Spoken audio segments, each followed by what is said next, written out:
Gévry Zeman, triple championne du monde et championne olympique, est la marraine du projet Solidario.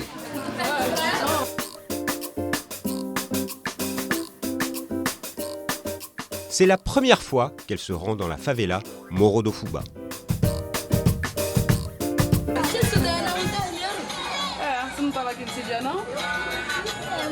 Les enfants de la favela Morro do Fubá regardent le film sur la venue de l'équipe de France d'épée.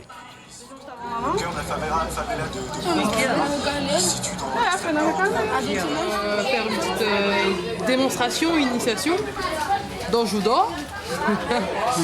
Bon, alors on n'a pas eu la chance d'avoir des tatamis, ce qui montre effectivement l'intérêt, la nécessité de ce projet, justement, de les aider à construire cette halle sportive dans laquelle ils pourront faire plusieurs sports, et notamment du judo. Ça va aller.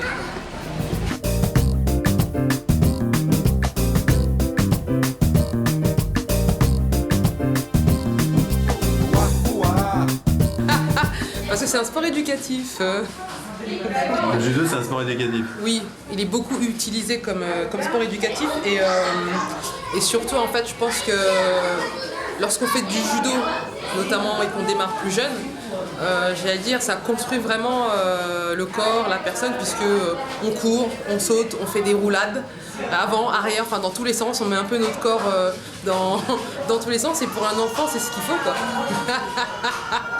Et le fait qu'au judo, il y a ce fameux code moral et qui est transposable dans la vie de tous les jours, notamment dans la société.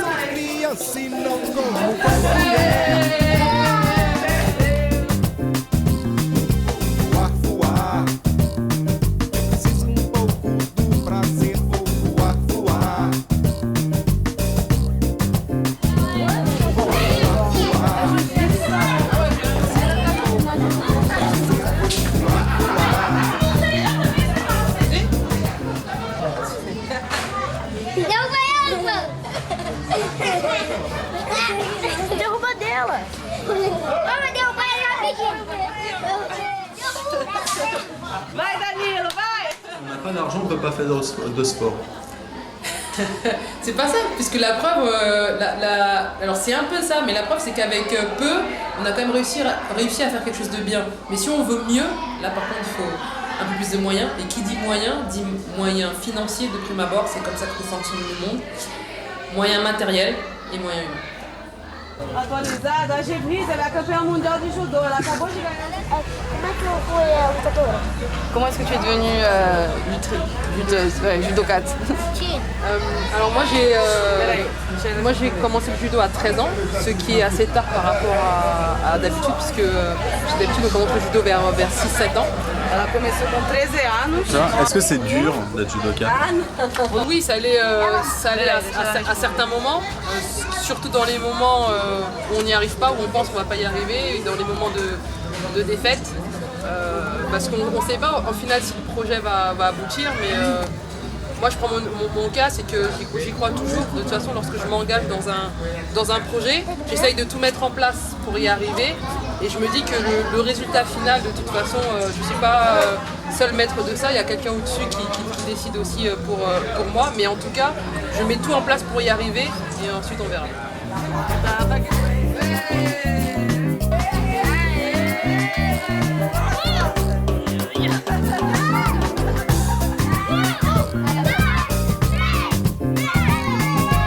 Tu penses que ta présence ici peut leur donner envie de faire du judo? J'espère. Après, s'ils font pas du judo mais qu'ils font autre chose, c'est très bien. Mais si ça peut leur susciter rien que l'envie, c'est déjà bien. Et de ce que j'ai pu voir là tout à l'heure, ils étaient tous prêts à me mettre sur le dos, à pas me lâcher, à me rentrer dedans. Donc je pense que certains vont vraiment apprécier de pratiquer le judo. Disons que moi je trouve ça très beau de voir qu'on arrive à mobiliser des athlètes français autour d'une cause dans une banlieue de la zone nord de Rio, tu vois, c'est quand même assez improbable. Donc effectivement de voir qu'il y a des gens, le fait qu'ils soient étrangers, en plus voilà, quelqu'un de France, championne du monde, se mobilise pour eux, viennent jusqu'à ici un dimanche après-midi, une activité avec eux, c'est quand même assez exceptionnel. C'est beau. Le principe du judo, c'est quand t'es petit, tu peux faire tomber les gros. C'est à peu près ça, ouais. Je pense que c'est la base de tout. Et en fait, c'est que peu importe son gabarit, on peut réussir à gagner. Je pense que c'est ça qui est important. Et c'est le message que ici on essaye aussi de véhiculer auprès des enfants. C'est-à-dire qu'on le transpose après dans la société. C'est peu importe le milieu dans lequel on vient, on a tous les moyens, ou en tout cas on peut se donner les chances de réussir.